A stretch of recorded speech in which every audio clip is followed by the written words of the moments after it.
Hello friends, welcome to a beautiful life with Babita Krishna. हम लोग बड़े प्रेम से भगवान को भोग लगाकर उसी भोजन को प्रसाद की तरह ग्रहण करते हैं। लेकिन क्या कभी आपने ये सोचा है कि जब वो भोजन थाली में से कम नहीं होता तो उसे भगवान ग्रहण कैसे करते हैं और वो प्रसाद कैसे बनता है?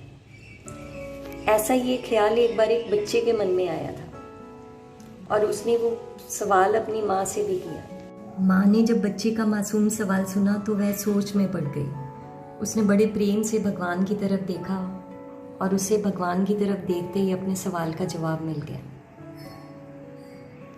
लेकिन बच्चे को समझाना थोड़ा सा मुश्किल था, इसलिए माँ ने एक कागज़ लिया और उस पर गीता का एक श्लोक लिखकर बच्चे को याद करने को दिया और कहा कि जब तुम ये श्लोक याद कर लोगे तो तुम्हें सवाल का जवाब दूंगी।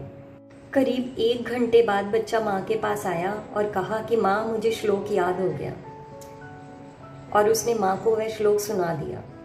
माँ ने कहा वो कागज़ दिखाओ। बच्चे ने कागज़ दिखा दिया। माँ ने कहा नहीं, श्लोक तुम्हें याद नहीं हुआ, दोबारा याद करो। बच्चे ने दोबारा सुना दिया और कहा माँ, याद है तभी तो सुना रहा हूँ। माँ ने फिर से कागज़ की तरफ देखा और कहा नहीं बेटा, अभी श्लोक तुम्हें याद नहीं हुआ, दोबारा याद करो। अब बच्चा खींच गया। उसने कहा माँ, याद तो कर लिया। तो माँ ने कहा बेटा, अगर तुम्हें याद हो गया तो ये कागज़ पर कैसे लिखा है? यहाँ से तो ना ये कम हुआ ना गायब हुआ। बच्चा हैरान भी हुआ और सोच में भी पड़ गया।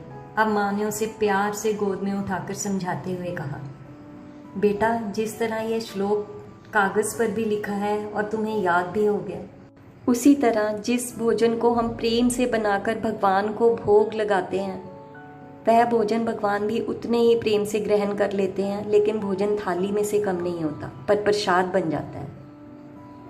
भोजन को प्रसाद बनाती है हमारी अटूट श्रद्धा और विश्वास, और जब इस प्रसाद को हम प्यार से खाते हैं तो हमारी श्रद्धा और विश्वास और गहरा होता जाता है। आप सबको श्रद्धा, विश्वास और प्रेम से भरा राधे राधे। वीडियो अच्छा लगा तो लाइक कर दीजिए, शेयर कर दीजिए, और अगर अभी तक आपने चैनल को सब्सक्राइब नहीं किया तो प्लीज़ सब्सक्राइब भी कर लीजिए।